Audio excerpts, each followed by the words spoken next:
Hello everyone.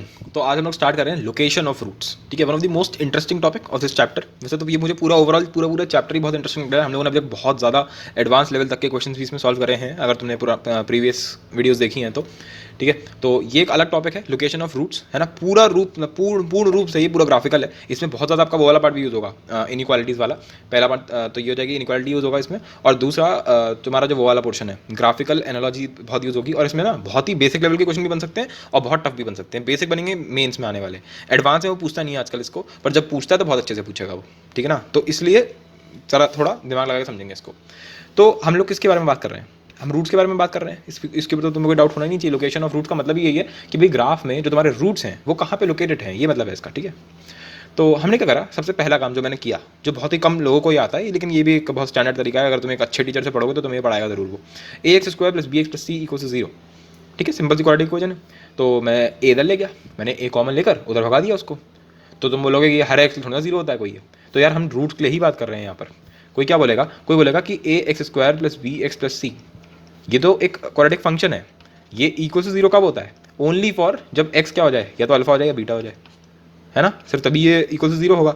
तो मैंने बोला ऐसे मान के चल, यहाँ पे एक्स जो है वो अल्फा बीटा पड़ा हुआ है, यहाँ पे कोई भी एक्स नहीं है, ये किसी भी एक्स के लिए नहीं लिखा हुआ है, ये सिर्फ अल्फा और बीटा के लिए ही कर रहा हूँ मैं यहाँ पे।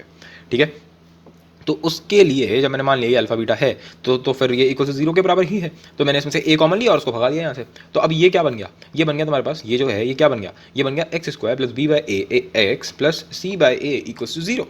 ठीक है, तो इसका बेनिफिट क्या हुआ?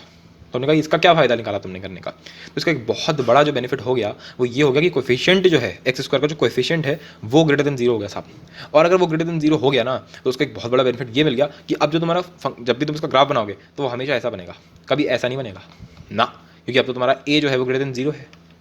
समझ में आ गई ना बात? क्या मतलब बोल रहा हूँ मैं?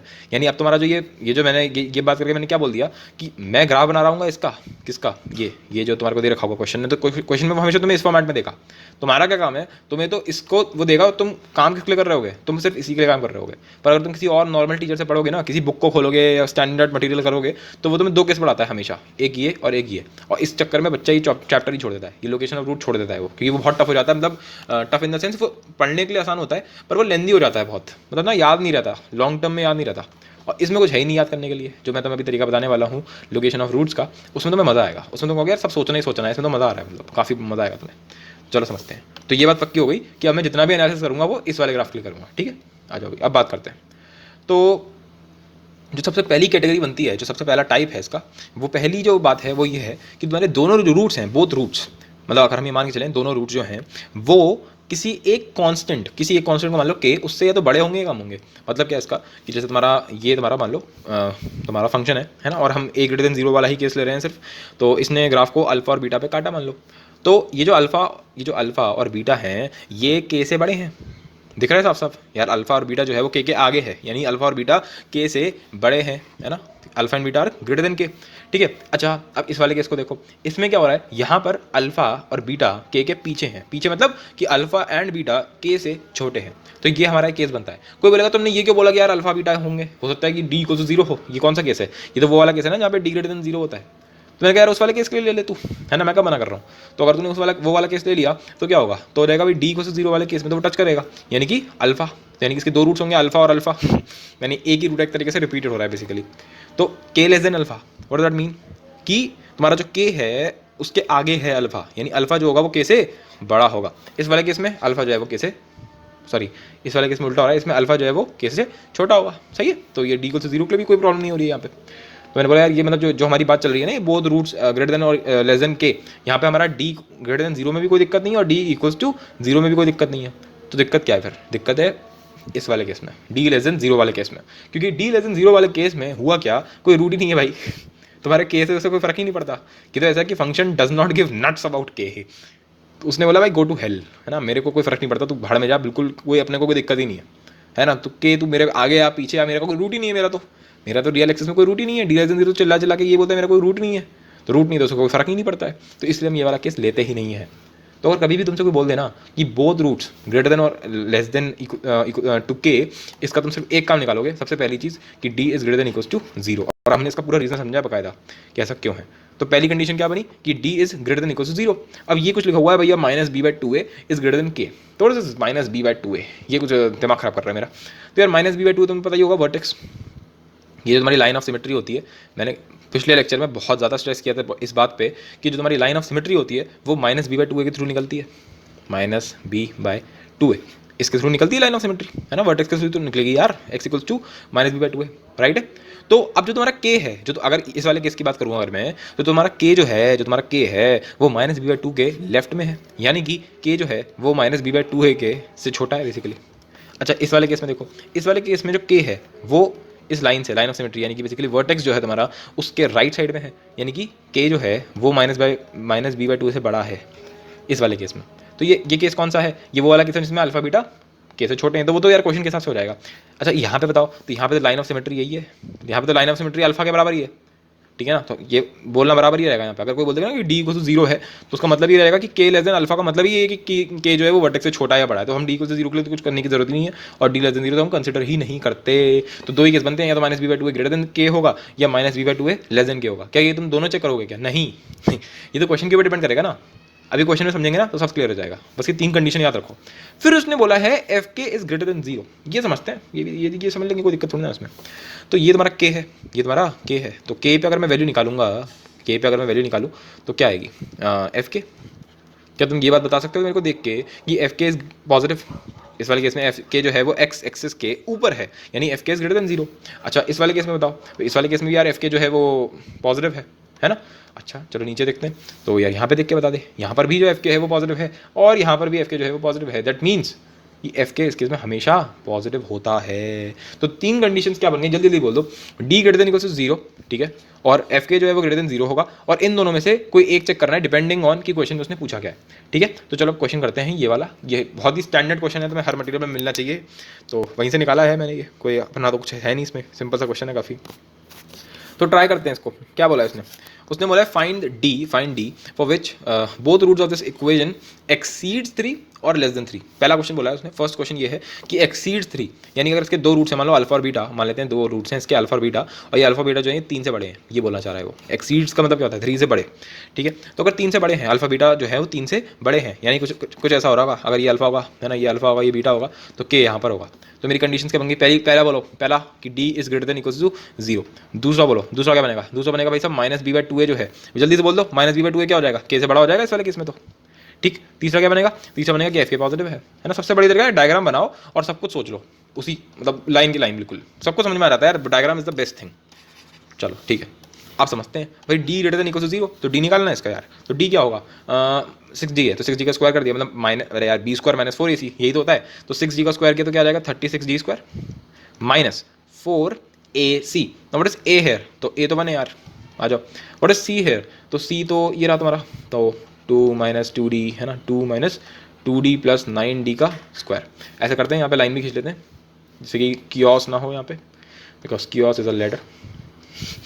खैर छोड़ो, तो फिलहाल तो ये तुम्हारा जो है, इसको बोला गया कि ये जो है ये greater than equal to zero होगा, राइट।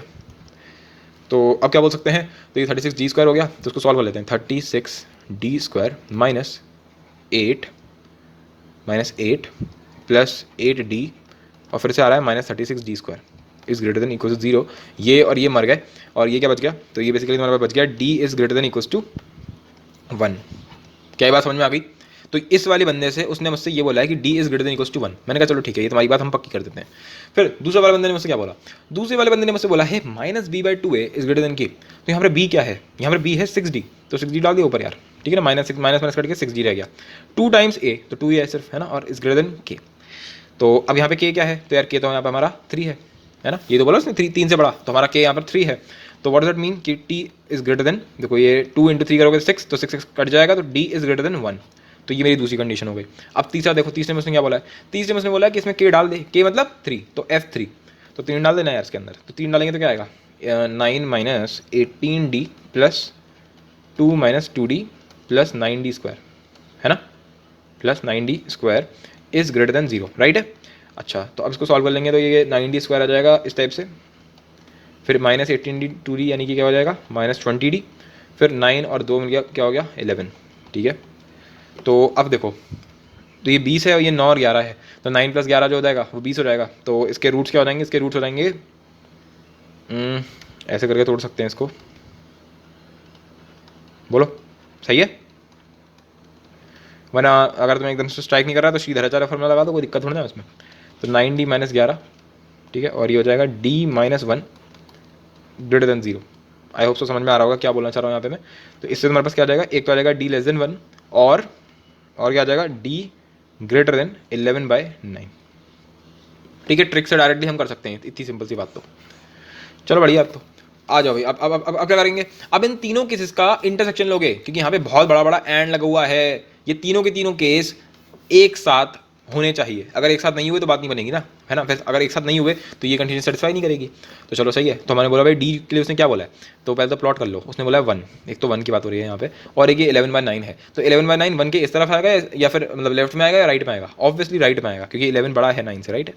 तो 11/9 हो जाएगा। उसने बोला 11/9 से तो बड़ा हो, मैं इसकी बात कर रहा हूँ, या फिर 1 से छोटा हो, ये तो बोला उसने। और यहाँ पे ओपन सर्कल लगा देंगे बिल्कुल, क्योंकि यहाँ पे ओपन है। और इस वाले केस में उसने क्या बोला है, इस वाले केस में उसने बोला है कि जो डी है वो 1 से बड़ा है, 1 से बड़ा है। तो इसको कलर चेंज करके बढ़ा देते हैं, तो बढ़िया ज़्यादा अच्छा रहेगा, ज़्यादा अच्छे से क्लैरिटी हो जाएगी तुम्हारी। चलो, तो उसने यहाँ पे फिर से बोला, अब यहाँ पे उसने बोला कि इस टाइप से कर लिया उसने। मैंने कहा चलो सही है। फिर और क्या, इस वाले बंदे ने क्या बोला, इस वाले बंदे ने उसने बोला है कि डी पे क्लोज ले ले और कर यही। तो अब इन सबका इंटरसेक्शन कहाँ पे हो रहा है, तो मैंने लग रहा है इसका इंटरसेक्शन ये यहाँ पे हो रहा है, इस तरफ को, यस यही हो रहा है। तो इसका आंसर क्या हो जाएगा फिर, इंटरसेक्शन के हिसाब से इसका आंसर हो जाएगा 11/9 से लेकर इन्फाइनाइट तक। और 11/9 पे क्या आएगा, ओपन आएगा भाई। तो ये तुम्हारा आंसर हो जाएगा, दिस इज द आंसर। तो डी की वैल्यू ऐसे निकालोगे तुम। तो ये तो तुमने सिर्फ पहला क्वेश्चन सॉल्व किया है, दूसरा क्वेश्चन क्या है, <3। तो <3 में क्या चेंज होगा, मुझे तो इतना बता दो भाई साहब। <3 में सिर्फ एक चीज़ चेंज होगी, यहाँ पे ग्रेटर देन की जगह क्या आ जाएगा, लेस देन आ जाएगा, राइट है, बिल्कुल। तो अगर लेस देन आ गया तो यहाँ पर भी लेस देन आ जाएगा, और अगर यहाँ पे लेस देन आ गया तो व्हाट डज दैट मीन, तो ये बस इतना सा चेंज हो गया, क्या हो जाएगा, D < 1। अब तुम मुझे बताओ D < 1 होते क्या हो जाएगा, गड़बड़ हो जाएगी, बहुत बड़ी गड़बड़ हो जाएगी। चलो इसका इंटरसेक्शन वाला ग्राफ, जो इंटरसेक्शन वाला पोर्शन है वो एक बार मैं तुम्हें दोबारा दिखाता हूँ, तो तुम्हें ज़्यादा अच्छे से समझ में आएगा कि अब क्या होगा इसमें, इस वाले केस में एक्चुअल में होगा क्या। तो येलो से ही लेते हैं अपन, तो ठीक है। तो ये रही तुम्हारी, ये रहा तुम्हारा 1, ठीक है, और ये रहा तुम्हारा 11/9, ठीक, बहुत बढ़िया। 11/9 से बड़ा है ना, 11/9 से बड़ा और 1 से छोटा, ये बोला है मेरे को इस वाले भाई ने।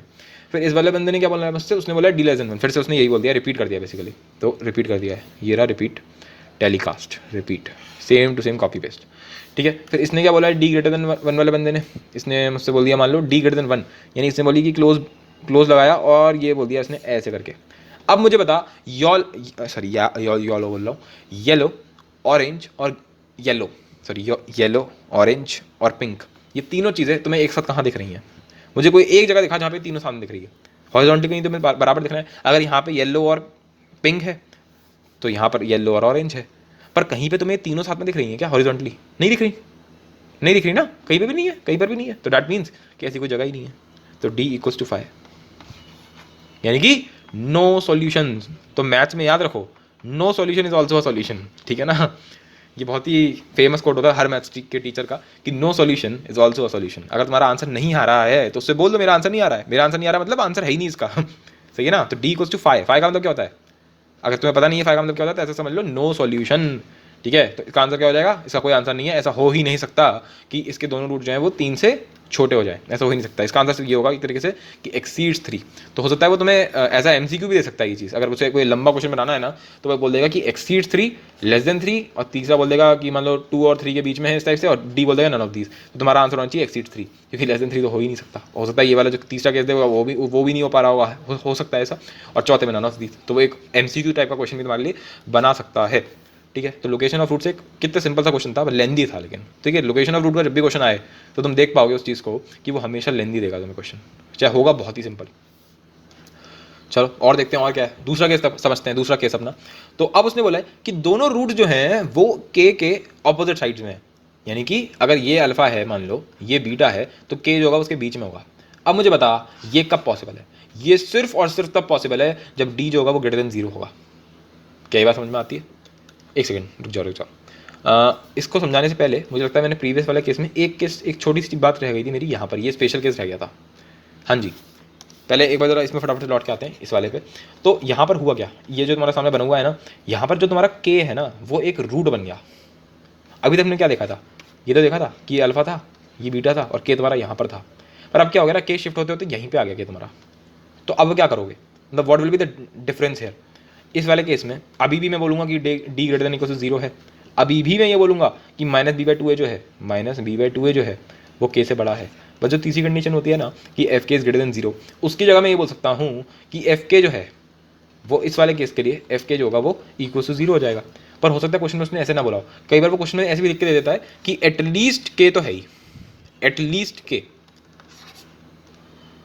मतलब कि मतलब एटलीस्ट नहीं, मतलब कुछ इस टाइप से तुम्हें देगा कि उसका मतलब उसका यहाँ पे ये बैठ रहा होगा कि के जो है वो या तो यहाँ पे होगा या यहाँ पे होगा या यहाँ पे होगा, या हो सकता है सीधे एक रूट ही हो जाए। तो तुम इस इन तीनों कंडीशन से तुम क्या बोल सकते हो, तुम बस ये बोल सकते हो कि एफ के जो है वो greater than equal to zero है। तो अगर तुमसे कोई बोलेगा इसके कंडीशन के सेट बताओ मेरे को, तो पहली कंडीशन क्या होगी, D greater than equal to zero. दूसरी कंडीशन क्या होगी, minus b by two a is greater than k. तीसरी कंडीशन क्या होगी, यही सबसे इंपॉर्टेंट चेंज है इसमें, f k is greater than equal to zero. तो ये एक स्पेशल केस है जो वो क्वेश्चन में पूछ सकता है डेफिनेटली, तो हो सकता है उसने पूछ रखा हो, तुम देख लेना अपने हिसाब से। खैर वो तो अभी हम लोग जो शीट वीट करेंगे ना अभी इसकी लोकेशन ऑफ रूट्स की और आईआईटी के क्वेश्चन जब करोगे तो उस टाइप के क्वेश्चन मिलेंगे, ऑब्वियस सी बात है। खैर अब हम अपने टाइप टू पे लौट के आ रहे हैं। तो टाइप टू है हमारा both roots opposite either side to k, मतलब के जो है वो बेसिकली अल्फा और बीटा से घेरा हुआ है। तो ये कब पॉसिबल है, ये सिर्फ तब पॉसिबल है जब डी ग्रेटर देन जीरो होगा, क्योंकि अगर डी इक्वल्स टू जीरो हो गया तो फिर ये कुछ इस टाइप से जाएगा, और इसमें तो एक ही रूट था अल्फा, तो तुम अपना के कहाँ डालोगे फिर के तो अल्फा और बीटा के बीच में होना चाहिए, यहाँ तो बीटा है ही नहीं, यहाँ तो सिर्फ अल्फा ही है। तो ठीक है, तो डी इक्वल टू जीरो वाला केस तो हो ही नहीं सकता इसके लिए। कौन सा केस बचा, सिर्फ और सिर्फ डी ग्रेटर देन जीरो। तो यार ये तो लॉजिकल है, ये तो काफ़ी कॉमन सेंस की बात है यहाँ तो। ठीक है, अच्छा एक और बात समझना है यहाँ पे, इतनी बात हम समझ में आ गई कि इस वाली की पहली कंडीशन क्या बनेगी। अगर कोई तुमसे बोल के चले जाए कि दोनों रूट्स जो हैं, दोनों रूट्स के इस तरफ से तो तुम्हारी पहली कंडीशन क्या बनेगी, बोलो। बल्कि ये कंडीशन बनाने की जरूरत भी है क्या, बोलो। क्या इस चीज़ की कंडीशन बनाने की मेरे को ज़रूरत है, नहीं। अबे जब वो क्वेश्चन में अपने मुंह से बोल रहा है कि ये जो क्वाड्रेटिक है इसके दो रूट्स हैं और जो के है वो उसके बीच में है, तो तुम्हें प्रूव करने की क्या जरूरत है कि डी ग्रेटर देन जीरो होगा, उसने तो क्वेश्चन में तुम्हें खुद दे दिया। तो तुम किससे मुक्त हो गए, तुम डी वाली कंडीशन से मुक्त हो गए। ये तो बहुत बड़ा छुटकारा है ना, बहुत बड़ा एक वो हट गई कैलकुलेशन हमारे लिए। अच्छा तो अब दूसरा वाला देखते हैं। दूसरी कंडीशन क्या थी, माइनस बी बाई टू ए, यानी जो लाइन ऑफ सिमेट्री थी उसके हिसाब से रिलेशन करना। तो यार तुम्हारा उसने तो सिर्फ इतना बोला है कि जो तुम्हारा के है वो अल्फा और बीटा के बीच में होगा। अब माइनस बी बाई टू ए के लेफ्ट साइड में हो या माइनस बी बाई टू ए के राइट साइड में हो, या हो सकता है खुद ही माइनस बी बाई टू ए हो जाए, उससे क्या फर्क पड़ता है। क्वेश्चन में तो सिर्फ ये बोला है ना कि के जो है वो अल्फा बीटा के बीच में होना चाहिए। अब कहाँ पे उससे क्या फर्क पड़ रहा है, तो दैट मीन्स कि के doesn't give nuts about line of symmetry. मैं यहाँ पे नट्स की जगह कुछ और यूज़ करना चाह रहा था, डोंट गिव अ डैश। खैर उससे कोई फर्क नहीं पड़ रहा। खैर इसका मतलब क्या हो गया कि जो हमारी कंडीशंस हैं उसमें ना तो डी की कोई ज़रूरत है ना ही माइनस बी बाई टू ए की कोई ज़रूरत है। तो किस चीज़ की ज़रूरत है, फिर तो सिर्फ एक ही चीज़ की कंडीशन बची, फिर तो एफ के। तो अब मैंने देखा तीनों केसेस में एक मेरे को चीज़ दिख गई बड़ी इंपॉर्टेंट कि एफ के जो है साहब, एफ के वो नेगेटिव है, इसमें भी और इसमें भी। तो इस कंडीशन की सिर्फ एक कंडीशन बनती है कि F k is less than zero. ठीक है, आया हो तो तुम्हें कंसेप्चुअली समझ में आया होगा। ठीक है, अब उसने इसके ऊपर बेसिक क्वेश्चन कर लेते हैं। ये भी फिर से वही बहुत ही स्टैंडर्ड क्वेश्चन, बहुत हर जगह से लिया हुआ क्वेश्चन है ये भी। तो भाई find k for which root of this equation has its root either side of two. मतलब इसके जो रूट्स हैं, इसके जो दो रूट्स हैं, साफ साफ बोल रहा है कि इसके दो रूट्स, इट्स रूट जो है वो इधर साइड ऑफ टू है। इसका मतलब क्या बोल रहा है, वो अपने चिल्ला चिल्ला के बोल रहा है इसके दो रूट्स हैं और वो दो की तरफ है, यानी कि दो अगर यहाँ पर है तो एक रूट अल्फा यहाँ पे है, एक बीटा यहाँ पर है। तो तुम देखते समझ गए कि ये कुछ इस टाइप की कुछ कहानी में रचा जा रहा है। तो तुम्हें देख के समझ में आ गया कि इसका F2 जो होगा वो लेस देन जीरो होगा, F2 जो होगा वो लेस देन जीरो होगा। तो हमने डाल दिया इसके अंदर, क्या आ जाएगा 4 माइनस के प्लस 1 है ना इंटू 2 प्लस के स्क्वायर प्लस के minus 8 is less than zero. बिल्कुल, आई होप सो कोई डाउट नहीं है इसमें। तो जब हमने ऐसा किया तो फिर क्या कर सकते हैं इसके बाद, तो भाई ये बन गया, पूरा सॉल्व करते थे हमारे सामने यार, कोई दिक्कत थोड़ी ना अपने पास, टाइम तो बहुत है, पैसा बहुत है अपने पास क्या के स्क्वायर प्लस के माइनस 8, के square minus 8 less than zero, right. तो ये हो जाएगा के स्क्वायर और ये माइनस 2 के प्लस के दैट इज माइनस के, ठीक है। और फिर ये 4 माइनस 2 2 में, हाँ तो हो गया माइनस 6 लेस देन जीरो। और इसके रूट सिंपल से हो जाएंगे के प्लस 2 के माइनस 3, राइट, के प्लस 2 के माइनस 3 लेस देन जीरो। और अब तुम देख पा रहे होगे कि घिरेगा ये तो है ना, के जो है वो माइनस 2 और 3 के बीच में आ जाएगा। है ना, सिंपल ट्रिक से। इनइक्वालिटी से मैंने बोला था, इनइक्वालिटी का यूज़ तो इसमें होगा ही होगा, और यही तुम्हारा आंसर हो जाएगा। तो अब अगर पता है, अगर आईआईटी को पूछना होगा तो तुम मुझे अपने लॉजिक से बताओ, वो तुमसे टाइप 1 पूछेगा या टाइप 2 पूछेगा? वो तुमसे टाइप 2 पूछेगा यार, क्योंकि टाइप 2 जो है वो कंपेरेटिवली छोटा है और ज़्यादा कंसेप्चुअल है, उसमें तुम्हें दिमाग लगाना चाहिए कायदे से देखा जाए तो, है नहीं? है क्या इसमें? कुछ भी नहीं था इसमें, सिंपल F2 को लेस देन 0 करना था, कितना बच्चा वाला क्वेश्चन है देखा जाए तो। खैर, अब हम अपने टाइप 3 पे आते हैं। तो अभी हम ना बहुत अच्छे अच्छे लेवल के, अभी तो बहुत बेसिक लेवल का देख रहे हैं, मतलब एक एक टाइप पढ़ रहा हूँ, उसके बाद एक एक क्वेश्चन, ठीक है। अभी इसके बाद मिक्स क्वेश्चंस करेंगे जो अच्छे लेवल के होंगे, जिसका मैंने थंबनेल लगा रखा है। थंबनेल मेरा कभी भी क्लिकबेट नहीं होता है, अभी तक तुम समझ चुके होगे ये बात को। खैर, अब क्या है, बोथ रूट्स कन्फाइंड बिटवीन के कॉमा ई, ये भी एक अच्छा टाइप बन जाता है। क्या बोल रहा है ये बोल रहा है भाई अल्फा बीटा जो है तुम्हारे, जो दोनों रूट्स हैं वो के और ई के बीच में है, वो के और ई के बीच में है। ये के है, ये ई है, और जो तुम्हारे दोनों रूट्स हैं अल्फा और बीटा, वो के और ई के बीच में है। तो मैंने कहा सही है, तो यार ये चीज़ इसमें तो कुछ बोल पाओगे कि डी ग्रेटर देन 0 है या डी इक्वल टू 0 होगा? तो यार देखो, इसमें तो सारे केसेस भी पॉसिबल हैं सिवाय इन महाशय के। डी लेस देन 0 वाले केस में हम कुछ नहीं कह सकते, यहाँ पर कुछ क्या नहीं बोल सकते। अबे डी लेस देन 0 वाले केस में तो रूट ही एग्जिस्ट नहीं करता, वो तो फिर से कोई बोल देगा मेरे को फर्क क्या पड़ रहा है, भाड़ में जाओ तुम, के और ई, मेरे को क्या फर्क पड़ रहा है। तो डी लेस देन 0 वाला केस तो यहाँ पे फिर से वैलिड नहीं होगा। कौन कौन से केस वैलिड है? एक कि डी ग्रेटर देन 0 हो जाए, या फिर डी इक्वल टू 0 हो जाए, है ना। यहाँ पर भी एक रूट जो है तुम्हारा वो के और ई के बीच में आएगा। अच्छा, और क्या बीच में आएगा? तुम्हें साफ साफ दिखना चाहिए यहाँ पे कि जो तुम्हारा माइनस बी बाई 2 है वो भी तो के और ई के बीच में आ रहा है। सिमिलरली यहाँ पर भी जो माइनस बी बाई 2 है वो भी तो के और ई के बीच में आ रहा है। तो पहली कंडीशन क्या बन गई कि D is greater than equal to 0। दूसरी कंडीशन क्या बन गई, के जो है, जो माइनस बी बाई 2 जो है वो के और ई के बीच में आएगा। तीसरी कंडीशन क्या बन गई, जो सबसे इंपॉर्टेंट है, कि एफ के जो है वो पॉजिटिव है, एफ ई जो है वो भी पॉजिटिव है। यहाँ पर भी एफ के पॉजिटिव है, यहाँ पर भी एफ ई पॉजिटिव है। तो एफ के पॉजिटिव है और एफ ई पॉजिटिव है। अब कुछ लोग मेरे पास आते हैं ना, जब मैंने पहली बार पढ़ाता हूँ ना कुछ लोगों को, तो वो क्या बोलते हैं, वो ऐसे समझते हैं कि ऐसा भी तो लिख सकते थे, एफ के एफ ई ग्रेटर देन 0। इसका मतलब क्या होता है? इसके दो मतलब होते हैं, इसके दो मतलब होते हैं। क्या मतलब होते हैं? या तो दोनों पॉजिटिव हो जाएं या फिर दोनों नेगेटिव हो जाएं। तो हमारा ये वाला तो सही है कि दोनों पॉजिटिव हो जाएं, पर इस वाले केस का क्या करोगे? अगर किसी ने ये वाला केस ले लिया कि दोनों नेगेटिव है, तो ये तो गलत है, सिर्फ सही तो ये वाला है। इसलिए मैंने इसको इस फॉर्मेट में नहीं लिखा। जैसे मैं लिखवा रहा हूँ वो सबसे अल्टीमेटम कंडीशन है, रिसर्च्ड कंटेंट है, ठीक है ना। तुम फालतू में शक वक्त किया करो कि फ्री में पढ़ा रहे तो बेकार ही पढ़ा रहा होगा, ठीक है, ऐसा कुछ नहीं है, एडवांस लेवल कंटेंट है, अभी तक तुम समझ चुके होगे। तो ये 4 कंडीशंस अपने को बिल्कुल क्लियर होनी चाहिए। चलो अब इसके बाद बेस क्वेश्चन करते हैं। अब उसने क्या बोला, उसने बोला ये तुम्हारे को क्वालिटी रखी है और अल्फा बीटा जो है वो -6 से 1 के बीच में है। सिंपल स्ट्रेट फॉरवर्ड क्वेश्चन है ये भाई, अल्फा बीटा जो है वो -6 से 1 के बीच में है। तो पहली कंडीशन बोलो, पहली कंडीशन बोलो भाई क्या, कि भाई D greater than equal to 0। तो डी निकाल लिया, इसका सीधे सीधे डी निकाल लेते हैं। डी क्या हो जाएगा? तो अगर इसका डी निकालें तो डी हो जाएगा k-3 का होल स्क्वायर माइनस, तो भाई इस वाले केस में 4 × 9 करोगे तो क्या आएगा? 36। तो 36 को मैं डायरेक्ट लिख सकता हूँ 6 का स्क्वायर, राइट है, और ग्रेटर देन इक्वल्स टू 0। तो ये मेरी पहली कंडीशन हो जाएगी।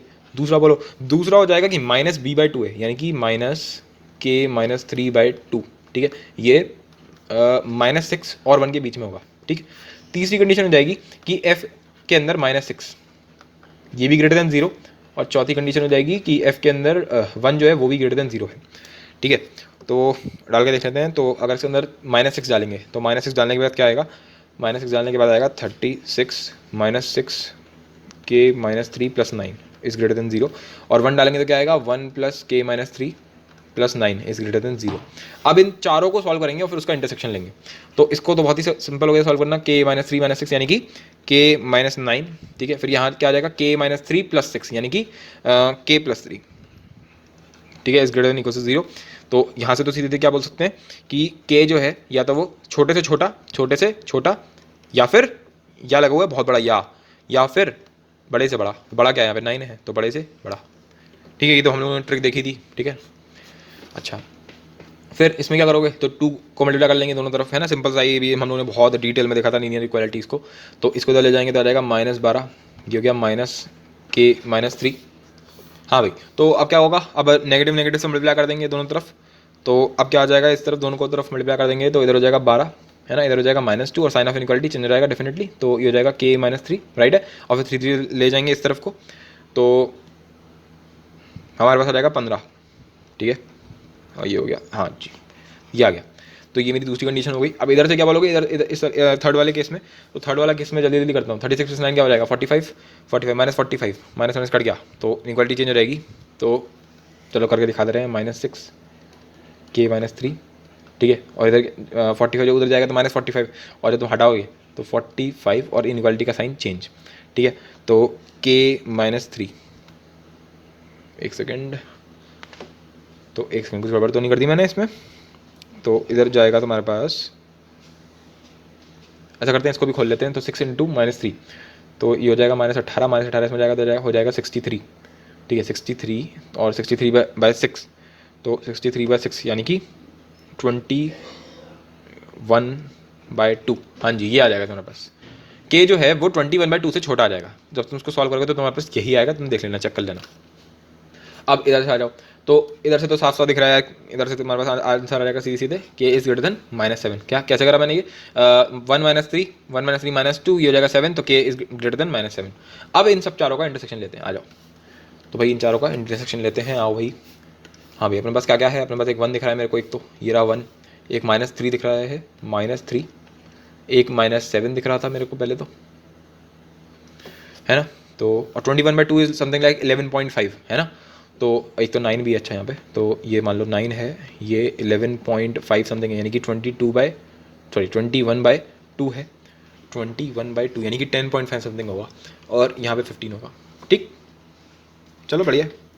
अब उसने मुझसे क्या बोला है, क्या क्या बोला है उसने मुझसे, उसने बोला है पहला, चलो पहले इसको देखते हैं। इसमें उसने बोला है कि -3 से लेकर, अच्छा -3 पे क्लोज्ड है, यहाँ पे -3 पे क्लोज्ड है, -3 से यहाँ तक। मैंने कहा ठीक है। फिर उसने क्या बोला, उसने बोला फिर पता मैं ये चीज़ गलत करता हूँ तुम्हारे लिए, क्योंकि यहाँ पर उससे ज़्यादा अच्छा तरीका ये रहेगा कि तुम ये बनाओ ऐसे करके। ठीक, चलो, तो ये हमें समझ में आ गया, इस टाइप से करके, बढ़िया। अब 9 से बड़ा, तो 9 से बड़ा,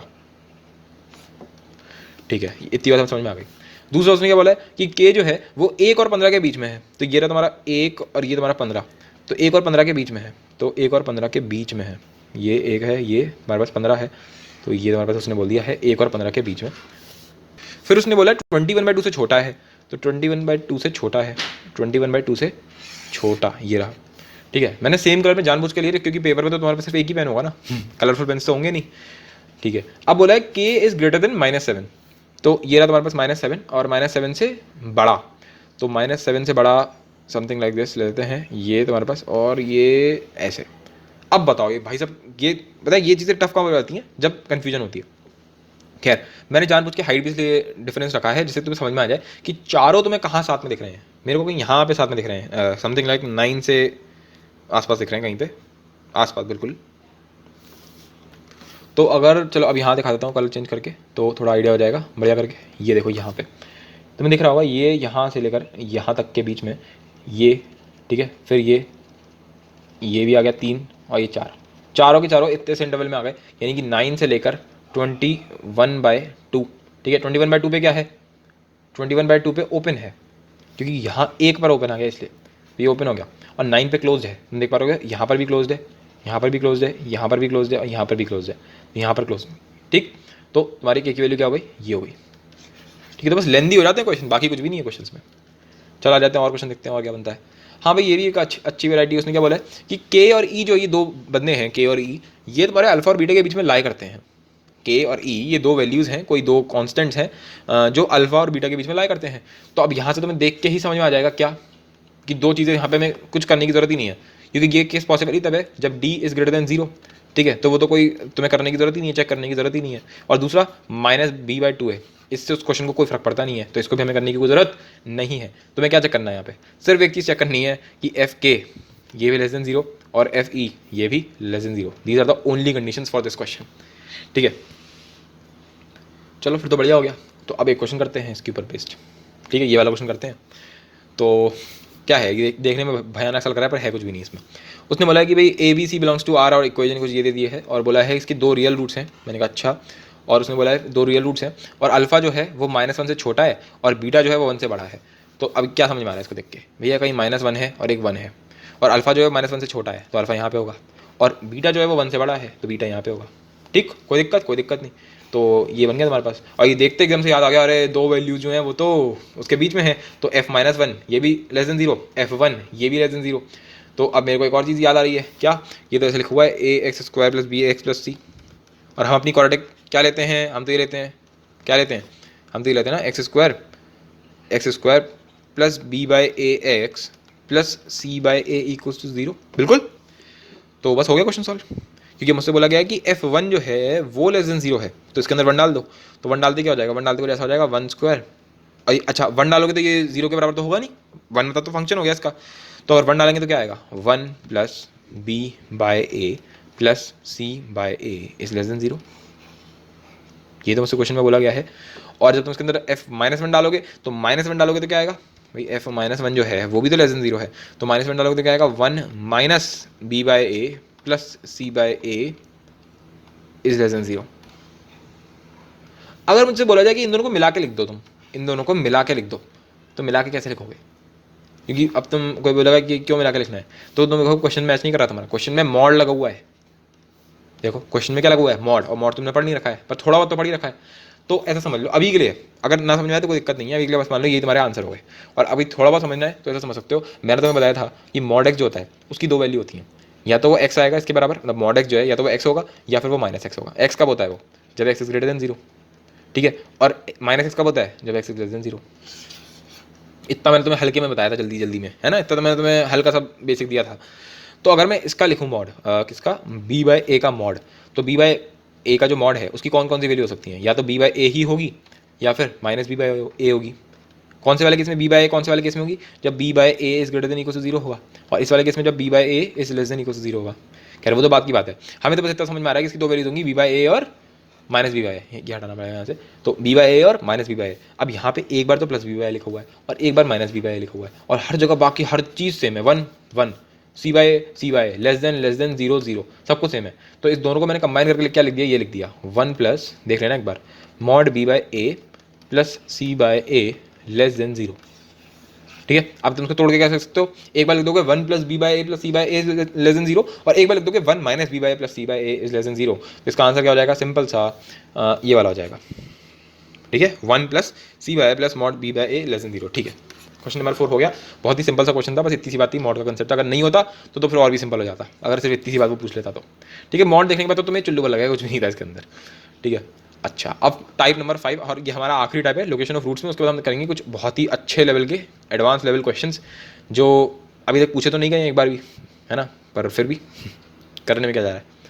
तो अब देखेंगे टाइप नंबर 5। टाइप नंबर 5 क्या है, एग्जैक्टली एक रूट जो है वो लाई करता है के से ई के बीच में, ये एक अलग टाइप का टाइप है।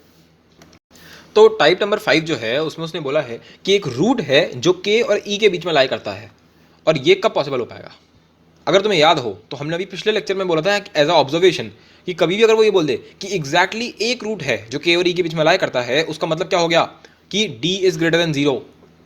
तो इसका मतलब क्या हो गया कि डी ग्रेटर देन 0, तो क्वेश्चन में चिल्ला चिल्ला के बोलेगा, तो मैं इसका कोई भी कंडीशन नहीं बनाने वाला हूँ। सिमिलरली यहाँ पर माइनस बी बाई 2 ए का भी कोई पॉइंट नहीं उठ रहा है, ठीक है, तो वो भी गया, बिल्कुल काम से निकल गया वो। तो तुम्हारे पास एक कंडीशन बची एफ के और एफ ई, इस टाइप से कुछ देखने की। तो अब हमने केसेस बनाए फिर बैठ के, तो ये हमने नहीं देखा, हमने अपना ये 2-3 केस बनाने की कोशिश करी, और मैंने बोला देख भाई अल्फा या तो इधर होगा या फिर तुम्हारा अल्फा जो है वो इधर होगा, है ना, के और ई के बीच में बोला गया ना हमसे। तो मैंने कहा ठीक है, अब तुम इन दोनों केस को ज़रा ध्यान से देखो। तो यहाँ पे जो ये के है एफ के, ठीक है ना, और यहाँ पे क्या है एफ ई। तो एफ के जो है इस वाले केस में वो पॉजिटिव है, और इस वाले केस में जो एफ ई है वो लेस देन 0 है। तो इन दोनों को मल्टीप्लाई करोगे तो क्या आएगा, एफ के एफ ई लेस देन 0। बिल्कुल, इस वाले केस में बोलो, इस वाले केस में एफ के जो है वो लेस देन 0 हो गया, और इस वाले केस में एफ ई जो है वो ग्रेटर देन 0 हो गया। यानी इन दोनों को मल्टीप्लाई कर देंगे तो वो फिर से लेस देन 0 हो जाएगा। तो मतलब इन दोनों कंडीशंस, मतलब इन दोनों की बात कहने की हम सिर्फ एक बात बोल सकते हैं कि एफ के F E is less than 0। अगर कभी तो तुमसे बोल दे कि F x 1 into F x 2 is less than 0, तो तुम्हें देखते ही समझ में आना चाहिए कि बीच में कोई रूट होगा। और इसके ऊपर बेस करके हमने एक एडवांस लेवल का क्वेश्चन पिछले लेक्चर में सॉल्व किया आखिरी में, याद आ रहा होगा, इस टाइप का क्वेश्चन था वो, याद नहीं आ रहा तुम्हें क्या, है ना, इस टाइप से करके उसमें 2-3 कंडीशन दे रखी थी, बहुत ही इंटरेस्टिंग क्वेश्चन था, हम लोगों ने आखिरी में सॉल्व किया था। अच्छा चलो सही है, अब मैं ज़रा दूसरे वाले केस में आता हूँ। इस केस में क्या होगा यार, इस केस में क्या हुआ कि के जो है इधर ही आ गया, मतलब कि अभी तक क्या हो रहा था, अभी तक के जो था वो इधर था। हाँ भाई, तो इसमें क्या करेंगे, अभी तक तो हमारा जो के था वो इस तरफ तो होता था, तो हम लोग भाई एफ के into F E is less than 0। पर यहाँ पर अब जो तुम्हारा के है वो तुम्हारा एक रूट बन चुका भाई। तो अब यार इसमें क्या करोगे तुम, तो इस केस में तो एफ के इंटू एफ ई 0 के बराबर हो जाएगा। क्यों, क्योंकि एफ ई जो है वो तो अभी भी नेगेटिव है, पर एफ के जो है मेरे भाई वो तो जीरो हो गया। सिमिलरली यहाँ पर भी एफ के जो है वो तो जीरो हो गया, फिर चाहे ई कहीं पे भी होता फिर। अब इसमें गड़बड़ क्या हो जाएगी? गड़बड़ तो यार कुछ नहीं है, मतलब तुम समझ पा रहे होगे कि एफ के एफ ई जो है वो इक्वल टू जीरो हो गया। तो अब मेरे को इसको चेक करना पड़ेगा। देखो इसमें और भी केस बन सकता है। इसमें यहाँ पे हुआ क्या, गड़बड़ क्या हुआ यहाँ पे, जो ये वाला केस है ना एफ के F E equal to zero, यहाँ पर अगर तुम देखोगे तो ये एफ के, ये तुम्हारा के है, ये ई है, ये एक रूट आ गया इसके बीच में, ये के है, ये ई है, ये काइंड ऑफ एक रूट ही है, ठीक है। तो ये दोनों तो चलो सही है, कोई दिक्कत नहीं है। पर इसका क्या करोगे?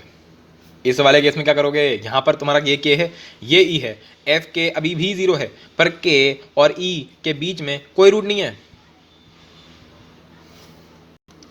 मतलब उनके बीच में रूट होना चाहिए। अच्छा ये भी गलत हो गया, क्यों? क्योंकि यहाँ पर इसके बीच में कोई रूट नहीं है, सिर्फ ये वाला केस सही है जहाँ पर के और ई के बीच में रूट है।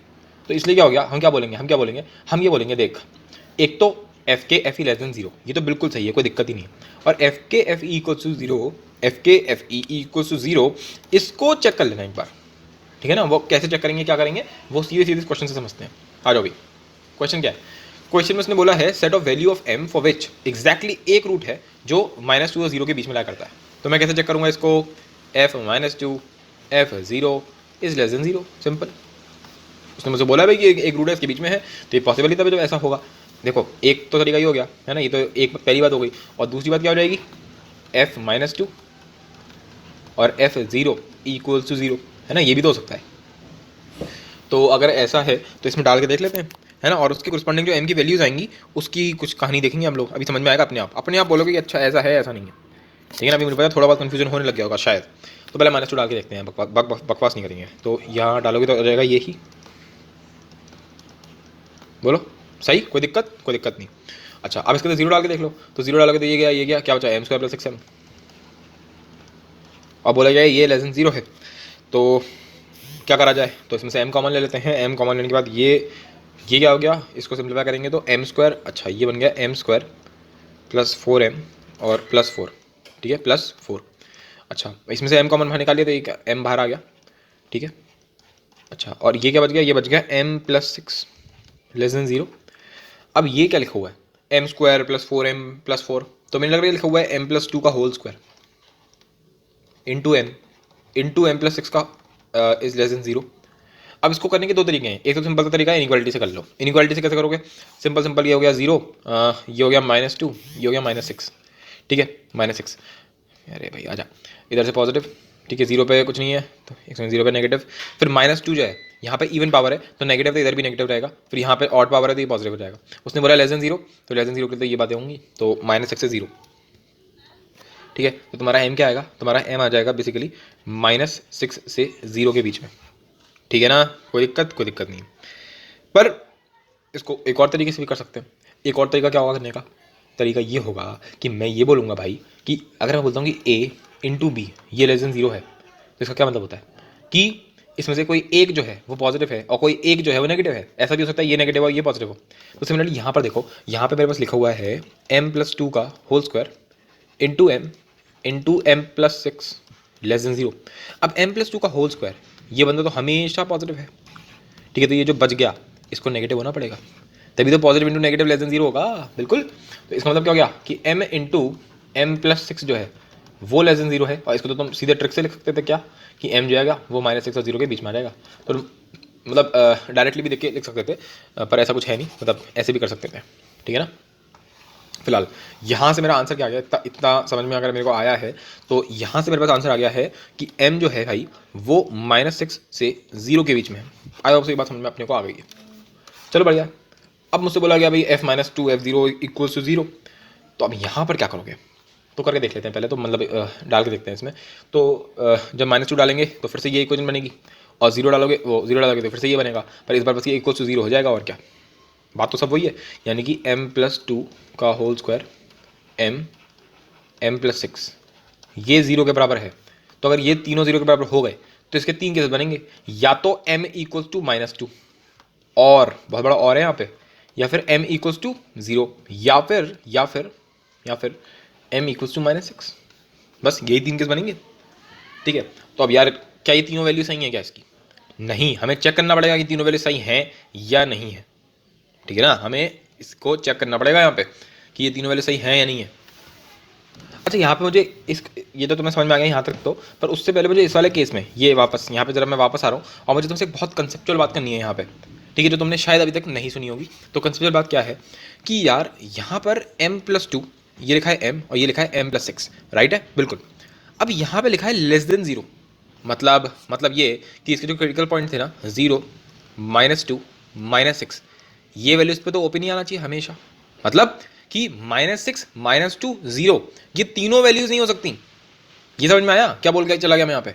क्योंकि अगर मान लो m = -2 हो गया, मान लो कि m = -2 हो गया, तो m = -2 होते ही क्या होगा? गया, खत्म मामला एकदम। m = -2 होते ही ये तो 0 हो गया, और 0 × एनीथिंग यानी ये पूरा = 0 हो गया। पर हमें तो साथ साथ लिखा है कि वो <0 है, और इसका आंसर क्या आएगा अगर ये 0 हो गया तो ये तो पूरा 0 हो जाएगा, तो ये तो गलत हो जाएगा, ठीक है। यानी कि m जो है वो -2 भी नहीं हो सकता, 0 भी नहीं हो सकता, और -6 भी नहीं हो सकता। तो देखो क्या 0 के बराबर है? नहीं है। क्या -6 के बराबर? नहीं है। पर क्या -2, -6 और 0 के बीच में आता है? हाँ आता है, आता है भाई, 0 से -6 के बीच में आता है। तो हमें इसमें से -2 निकालना पड़ेगा। तो तुम कैसे लिखोगे इसको? तुम ऐसे लिखोगे इसको, -6 से 0, ठीक है, और इसमें से -2 निकलवा दो। समझ गए क्या करा मैंने यहाँ पे? माइनस कर दिया, -6 से 0 में से -2 को बाहर निकाल दे। तो ये पहले वाले का आंसर चल रहा है अभी तक का। तो अब हम इसको चेक करते हैं। ये हमारा केस 2 चल रहा है ना। पहले वाले केस का इस वाले केस से कोई लेना देना नहीं, केस 1 का केस 2 से कोई लेना देना नहीं है, ठीक। चलो अब समझते हैं क्या। खैर अगर m-2 है, 0 है और -6 है, तो अगर m 0 हो गया ना, चलो पहले 0 वाला देखते हैं।